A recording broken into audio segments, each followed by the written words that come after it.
Is there anything in science to you that is beautiful? Or rather, what is the most beautiful thing that you know of in science? E equals MC squared. Really? Oh, that's awesome.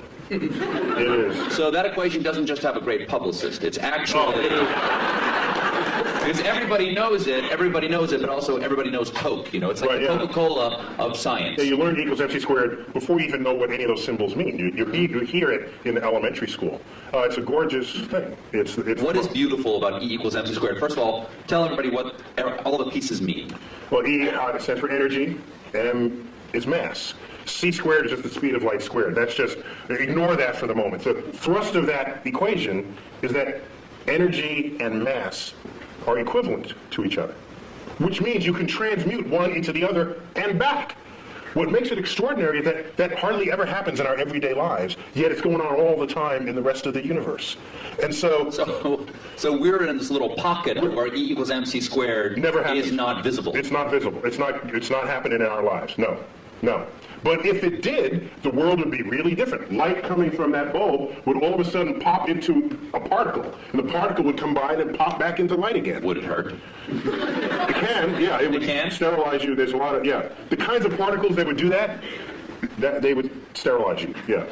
That'd be bad. I've had my kids. Yeah. So it goes on in the center of the sun. It went on at the Big Bang. It goes on throughout the universe, wherever it's hot and heavy.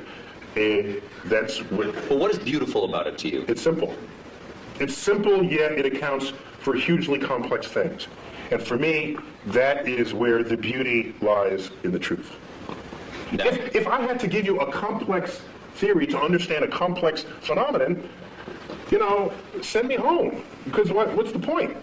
Well, now, there's no tablet in the sky that said it had to be simple to end up being complex. That's just a remarkable fact about the universe. So why not celebrate it?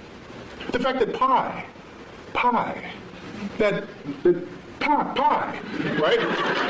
Let's say the numbers together. 3.1415926. We got a few That's a nerd fest. We got a geek thing going on over there. Not bad. The fact that you take a circle of any size, a circle the size of the universe itself, and divide it by its own radius, and you get that number, that's beautiful. I have to pause, and I get misty thinking of this. It's not, that's just another one, that the atoms and molecules in your body are traceable to the crucibles in the centers of stars that manufactured these elements over its lifespan, when unstable, on death, exploding its enriched guts across the galaxy, scattering it into gas clouds that would ultimately collapse and make a star and have the right ingredients to make planets and people. Which means we are part of this universe. As I've said many times, and this goes back, not only are we in the universe is in us. That is a profound concept. And I think it's the greatest gift that astrophysics gave culture in the 20th century. It's a research paper in 1957, and I say that because one of the authors just died like 2 days ago, Jeff Burbidge. Burbidge, Fowler, and Hoyle. One of the most famous research papers that no one ever heard of. You know why, I think? Because it had 4 authors, not just one, and it took a decade to figure out, and it wasn't just somebody burning the midnight oil, so it doesn't lend itself to poetry or screenplays, because it's a collaboration, so nobody wrote about it. But we knew that we are star stuff. We knew that we are stardust at the middle of the 20th century. That connects us to the universe like no other fact. That's beautiful.